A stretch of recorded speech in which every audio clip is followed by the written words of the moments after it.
Operation Flashpoint Dragon Rising is an incredibly ambitious title. You're going to see an open world the size of which you've never seen before. You're going to be able to interact with everything that's in that world. It was an incredibly difficult game to develop. Some of the technology that we're using here is unique. Our streaming technology is unsurpassed. Visual effects are very important in Operation Flashpoint. The main reason is because we want to really get across the violence and awe that modern ordnance creates. We use several different things to really sell the impact of this modern ordnance. The main one is our particle effects, and we have a custom written tool that lets us rapidly iterate and create many effects. We've got around 200 in the game at the moment. Some of these effects might be a burning tank, huge explosion caused by off-board support, artillery for example. We've also got lots of different impact effects for bullets striking all sorts of different surfaces. We use a technique called cube-mapped particles. Cube-map is a spherical texture. It essentially makes a particle look like it rolls like a ball. We can actually make it look like it's three-dimensional. Something as simple as smoke comes in lots of different flavours in our game. You've got smoke grenades which are used to cover infantry when they're assaulting. And then you've got things like smoke plumes from burning tanks which stay in the environment for quite some time. In Flashpoint, smoke can obscure various different targets including yourself. This is great for stopping laser rangefinders as well. Also, there are various different coloured smokes.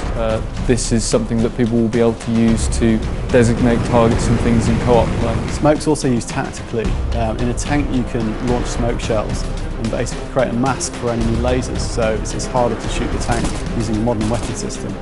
Of course, we've modelled things like thermal vision systems. Certain vehicles have thermal scopes, so you can actually see through smoke and see heat signatures of vehicles and enemy the other side. As well as time of day varying as you play, weather can be dynamically changing as you're playing a mission, so you will have fog rolling in and affecting your view distance, maybe requiring you to switch to thermal vision whilst you're playing a mission, and it can fundamentally change the approach you're going to take to attack an enemy. To really sell the experience of being an infantryman and on the floor and getting shot at, we couldn't just use visual impacts on the ground. It wasn't enough. It didn't really sell the immediacy of actually getting shot at. So we came up with a screen effect system. When you're shooting something nearby, you get the effect of things hitting you, like kind of dust or water or blood splattering on the camp. The grime of war is just hitting you. If you get shot, there's a visual effect on the character that shows blood, and it starts off as a small patch and then spreads slowly across the body. I think one of the strongest parts of the game, indeed one of the strongest characters in the game, is the island itself.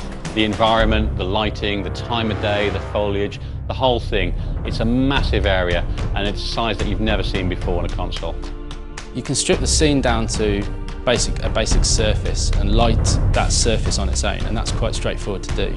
So we start with deferred lights, then we add ambient light with occlusion and directional lighting, followed by surface diffuse and atmospherics. Finally, we treat the scene with a post-process. All these layers combined help to create the immersive experience of Operation Flashpoint Dragon Rising. All our vegetation on the island is based on what actually grows there in real life on the Sakhalin Island belt. We've got over 30 different types of vegetation, 8 different types of forests. They all combine in Skira to make a really unique play environment. So you've got the very barren, bare hills on the highlands compared to the very lush valleys lower down. The grass and plants are all placed using a procedural system that executes in real time as you wander around the island. This environment, this level of realism, this atmosphere that we generate will bring you closer to war than you've ever been.